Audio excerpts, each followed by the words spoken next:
I never thought a summer day would turn into a battle for the air I breathe, until I walked out of my home office to find Karen wresting my window air conditioner from its cradle. The afternoon sun beat down mercilessly as I sprinted across the lawn, heart pounding. She froze, her ample frame hunched over the unit, phone clutched to her ear. "I have video evidence of him removing my property," she screamed into the line, eyes bright with triumph. I watched in shock as she hauled the bulky contraption toward her SUV, fitted inside and slammed the door. My voice rose in fury as I demanded she stop. Her only response was a slash of her finger across her throat miming my eviction. Then she backpedaled, dialed faster and shouted, "Send the policies committing grand theft." The screen door slammed behind me as I followed, chest heaving, knowing that this injustice demanded a reckoning.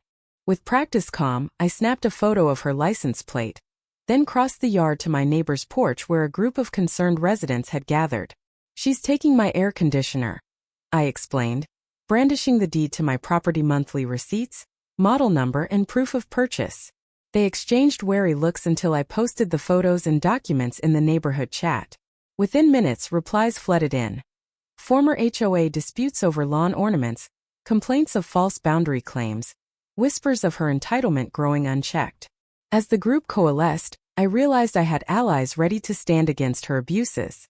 The first confrontation occurred when the local police cruisers arrived, lights flashing like blue-red punctuation. Karen stood by her SUV, waving her phone at them as if granting them permission. The deputy stepped out, notepad in hand. Karen launched into her accusation with fervor, video evidence, eyewitnesses, her sense of victimhood radiating through every word. When the deputy calmly asked for proof of ownership, Karen's confidence wavered. She rummaged through her tote, pulling out a crumpled receipt for a similar model purchase from a big box store. It lacked my unit's serial number and address. When the officer peeked inside my house to see my identical model still mounted in the window, Karen's face paled. At that moment the twist surfaced. Karen's teenage son strolled up, sweat beading on his forehead. He admitted he'd given her his own portable unit while he stayed with friends, confused our addresses. The confusion hung in the hot air, exposing her hurry and lack of due diligence. The deputy returned the phone to his belt and turned to me. "Sir, do you want to file a report? Or is this resolved?" I shook my head, but in that brief pause Karen seized her second chance. "Actually," she stammered, "I'm the victim here. He stole it from me." My jaw dropped.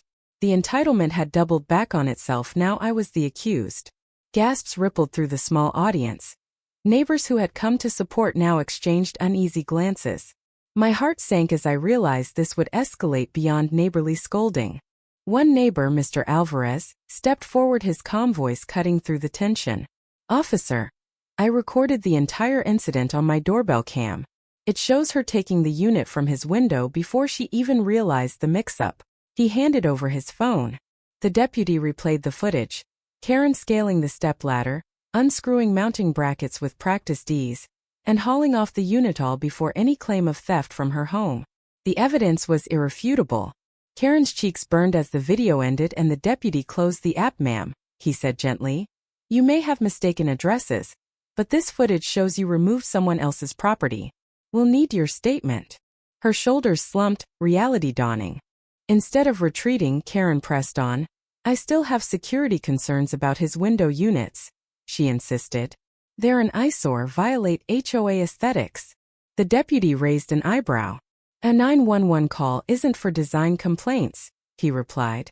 "We'll file this as a misdemeanor theft and a false police report. You'll receive a summons." Neighbors murmured approval.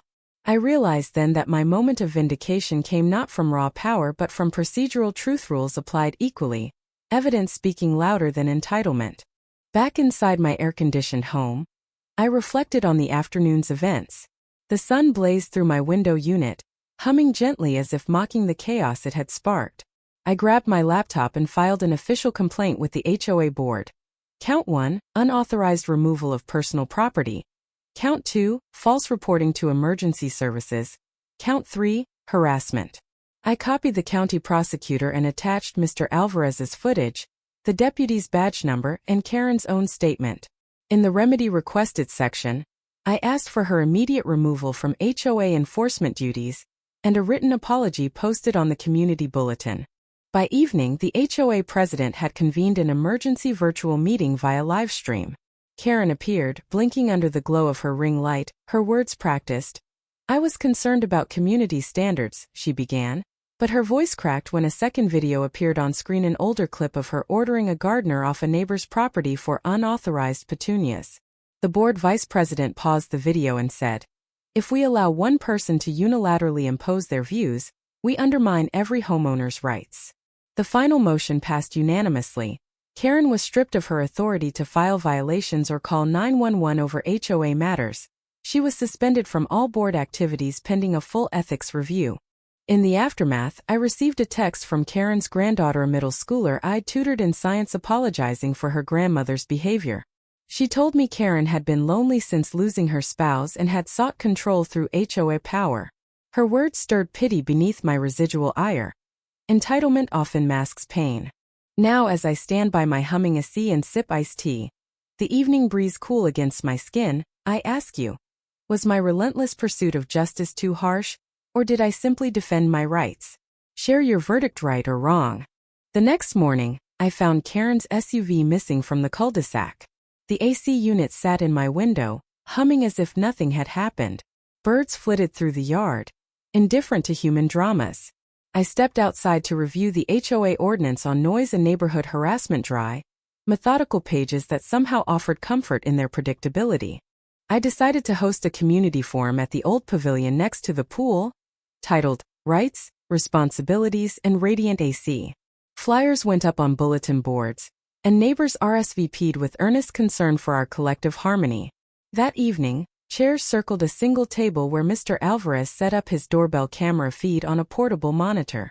I began, "Last week, entitlement collided with property rights.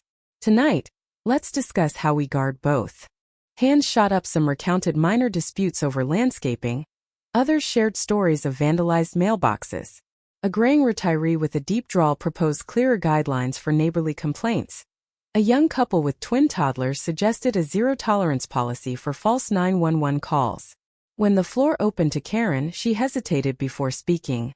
I lost sight of community. I heard complaints and wanted to help, but I went about it all wrong." Her voice trembled. "I'm sorry." The crowd was silent, awkward tension broken only by cicadas humming in the dark. I offered her a chance to make amends. Lead a workshop on ACC, air conditioner care, to help neighbors maintain their window units, reduce leaks, and lower costs, transforming her misuse into community service. She blinked surprised, then nodded. "I'd like that." The next week, Karen stood by my side near the pavilion, demonstrating insulation strips and drip pans for AC units. Neighbors leaned in, jotting notes, nodding as she explained cost-effective tips. At first, her posture was rigid, but by the second demonstration, her voice steadied, and she even laughed at her own early mistakes in misreading serial numbers. As she taught, I saw her shift from opponent to community ally. In the weeks that followed, I received posts in our neighborhood chat celebrating the reduced noise and lower utility bills. Karen's workshop became a monthly fixture, each session ending with homemade lemonade, another of her olive branches. She even drafted a blog post on HOA etiquette, emphasizing respectful communication over unilateral enforcement. Meanwhile, the county attorney's office informed me they'd dropped misdemeanor charges in exchange for Karen's completion of community service hours, and a formal apology letter circulated by mail to every household. The letter, penned in her elegant script, read in part, "I allowed my fear of disorder to harm friendships and trust. I pledged to listen first and act only after due process." Autumn leaves drifted down as I parked by my cabin's porch, the AC unit now silent, stored safely in the barn until next summer. I turned to see Karen walking down my driveway, carrying a tray of freshly baked apple turnovers. "For the forum," she said with a tentative smile. I accepted one, warmth of cinnamon and sugar softening the day's final light. As dusk settled, I stood on the pavilion stage one last time, surveying faces from toddlers to retirees. I held up a small wooden plank provided by Mr. Alvarez's woodworking shop, scrawled with cool justice. "This plank reminds us," I said, "that our community thrives when we balance our rights with responsibilities." I paused and then asked, "After entitlement and accountability met here, What do you stand for? Right or wrong? The applause that followed was neither for me nor for Karen, but for a neighborhood that reclaimed judgment with compassion and restored unity through collective action. In that moment, I knew justice wasn't just a verdict, it was the breath we all shared, as refreshing as the cool air wafting from every well-maintained AC unit in our street.